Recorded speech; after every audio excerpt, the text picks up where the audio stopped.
کے ساتھ تحریک انصاف کے جو زیادتیاں ہوئی اس میں وہ پنجاب پولیس نے جو رول کیا اس کو بھی جا کے سراہتا رہا ہے، تو آپ اس کو کیسے دیکھتے ہیں کہ شاید میرے آئیڈیل نہیں، میں نے یہ نہیں کہا کہ میرے آئیڈیل ہے، میں نے یہ کہا کہ شاہد افریدی اپنے وقت میں پاکستان کا ہیرو رہا ہے، اور شاہد افریدی کے خلاف ابھی جو کمپین شروع ہوئی ہے وہ ایک مبینہ بیان ہے جس کی اس نے تردید کی ہے خود۔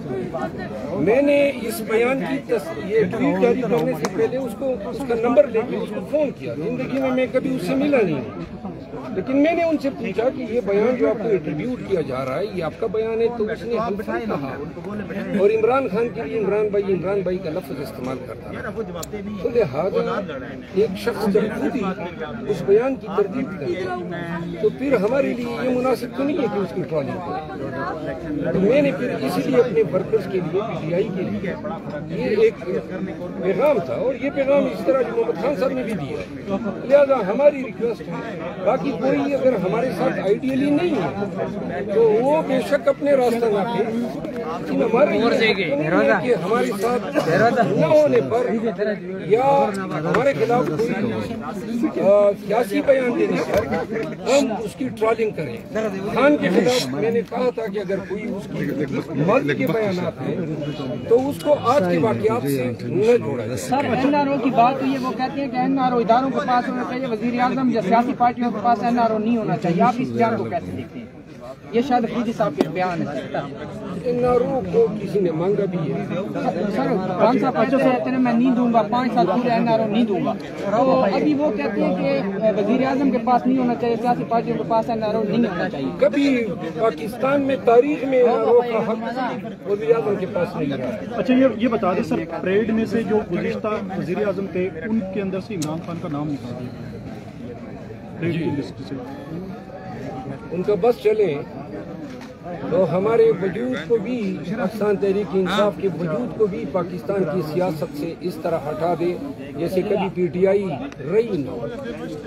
لہذا یہ اتنی منافرت کا اظہار کرنا، اتنی نفرت اور اتنے ہٹ دھرمی کا اظہار کرنا پھر شیم لیس ہے۔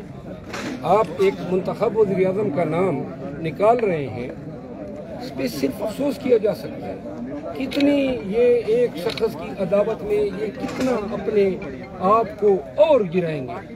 اچھا 30 مارچ کو آپ جو جلسہ کرنے جا رہے ہیں، کیا اسٹریٹجی ہوگی؟ اگر پریڈ گراؤنڈ میں اجازت نہیں ملتی تو پھر کیا نیکسٹ کیا لاہے عمل ہوگا؟ اگر نہیں ملتی ہے اجازت تو انشاءاللہ ملے گی، اگر نہیں ملتی ہے تو ہم تمام قافلے جو ہیں وہ پریڈ گراؤنڈ میں اکٹھے ہوں گے اور پریڈ گراؤنڈ میں جو ہے ہم اپنا جلسہ کریں گے۔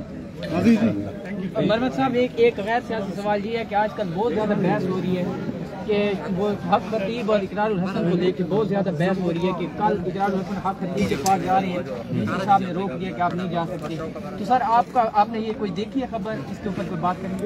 حق خطیب کیا شف والی سرکار، شف والی پگوڑ والا اقرار الحسن نے ان کو چیلنج کیا ہے، کل وہ ان کے رہائش گاہ جا رہے ہیں، چیلنج کیا ہے میڈیا کو۔ میرا بھی جی کرتا ہے اس کے پاس چلا جاؤں، پاکستان پہ ایک خوشی مار دے، شاید پاکستان کی حالت ٹھیک ہو جائے۔ آپ کے خیال میں کون ٹھیک ہے؟ واقعی ٹھیک ہے؟ شف سے معاملہ حل ہو جاتا ہے ویسے؟ یہ ان کا نام کیا ہے؟ حق خطیب۔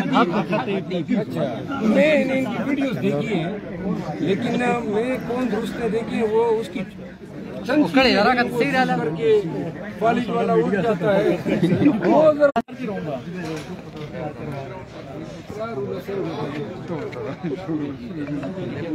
ایک دفعہ بندے کے پیچھے لگ جائے نا توڑتا نہیں ہے۔ اب حق خطیب کی خیر نہیں ہے جب تک چوپ ڈالنا۔